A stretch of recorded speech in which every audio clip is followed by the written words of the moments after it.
So this episode is a quick dive into a few songs I just wanted to get to before the season end. Numerous requests, couldn't fulfill all, but I continue to thank you for your support. So I'm gonna try to hit 3 songs quickly in this one, and we'll find out where's the poetry. Starting off by Two Own Way by Voice. I don't know about you, but I come here to fete, come to play a mass. Now this song is incredibly relatable because everyone knows that one person who fits the description of the song. You know that one person who either always dressed different or always doing something different, that is either real loud or something that look different. They're under the influence of their own way. Now this song relies on the popular Trinbagonian slang, which is own way. Much like Look to Press, where we explored how Chucky used that slang. Own way is someone who refuses to conform and exerts their own definitions of obedience. The poetic persona revels in this freedom and is well known to the people around him. The security don't know him already.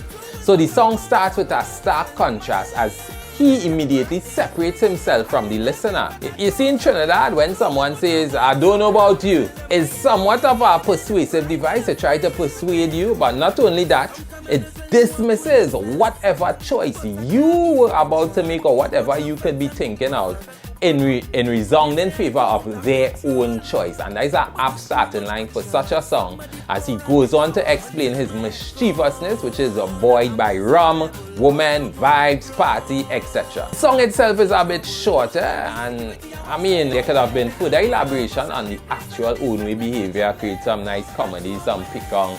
It's just 2 short stanzas, pre-chorus, chorus, which seems to be the general blueprint for a lot of soca this year. Right, so a little bit more to up the own winess. We wanted to see more. I give that 7 out of 10 on the poetry scale. Where's the poetry in Bet Me by Machel, Montano. And then we give them the old thing, mixed with the new thing, give them the old thing again. Hey! Michael Hulsmeyer, Jason Bishop, Winston, Devine, and Scott Anthony Galt are also listed as writers, so big them up to one time. Now, as I established in the breakdown of Party, Machel taking this year to celebrate himself. He ain't waiting for all your compliment. He celebrated himself, and I can't vex for that.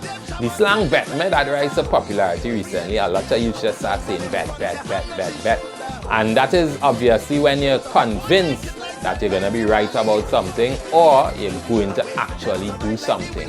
So the song is a brag essentially, where Machel highlighting his achievements and he is betting on himself. He hyperbolizes his performance stamina, he say from night to day, etc. But it's really to bring truth to his iconic status as a calypsonian and performer. Some of his claims are he has to be the last performer, the highlight performer, and he'll get endless encores. Even if he go on last, he'll conquer any competition that he land in, he will be undefeated, etc. Now on the note of undefeated, there's a bit of a weird simile in stanza 2 or 3 where he states that he's undefeated like David and Goliath.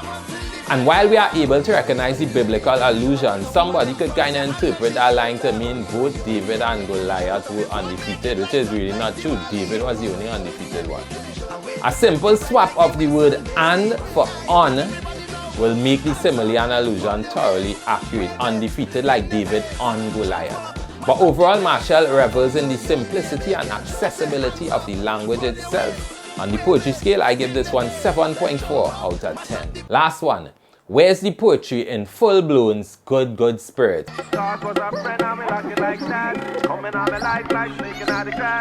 I get a lot of requests about this one. But the truth of the matter is, A Million Concepts did a beautiful breakdown and interview with these writers, the Full-Blown Brothers, and you could watch it there and get further insight into the artist's intention with the song. I'll put the link in the description so you can check out that video.